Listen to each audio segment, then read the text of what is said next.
Hi mga friendship, ito naman si Inday sa kusina. Ayan, meron tayong isdang piprituhin. Ulamin natin. Sariwa yan, binili ko sa palengke. Ano ba tawag nito sa Pilipinas? Buraw?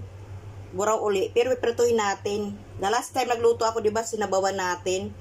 Ito ay 20 Hong Kong dollar ang bili ko. Ayan. Inasinan ko, hiniwaan ko dyan. Lilitan natin para pumasok ang asin sa loob. Mag-umpisa na tayo magluto-lutuan. Okay guys.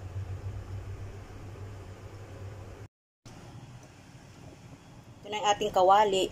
Ay, ano ba to? Parang hindi pa naman mainit. Parang hindi pa mainit. Pero hindi naman yan didikit kasi yung kawali maganda yan. Ayan. Parang hindi kasi ang apat.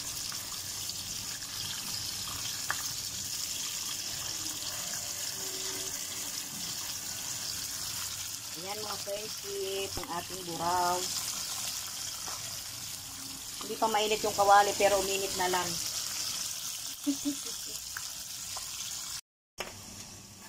Tapos guys, ayan, nagpakulo ako ng tubig. Nilagyan natin ng okra. Susulang natin sa bagoong kamatis at saka konting sibuyas.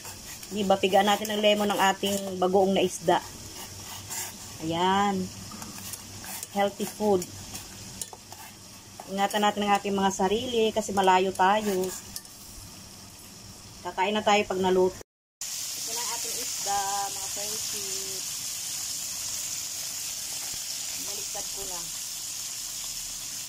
Sige, isa lang tayo dyan.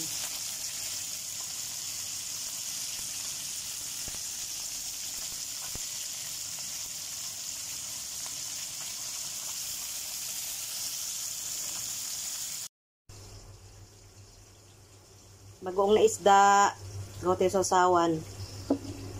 Sausawan sa ating ulam. Tigaan natin ng lemon.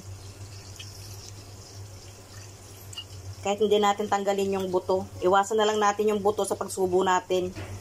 O di bang saya? Kayo mga friendship, ano ulam nyo?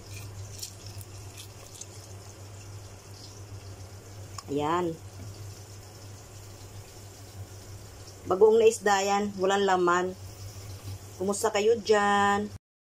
Mga friendship, ayan ang ating ulam. Simple-simple lang. Ito ang ating sausawan.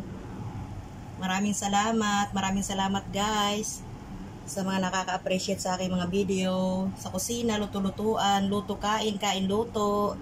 Thank you for watching. Bye! See you on my next vlog-vlogan.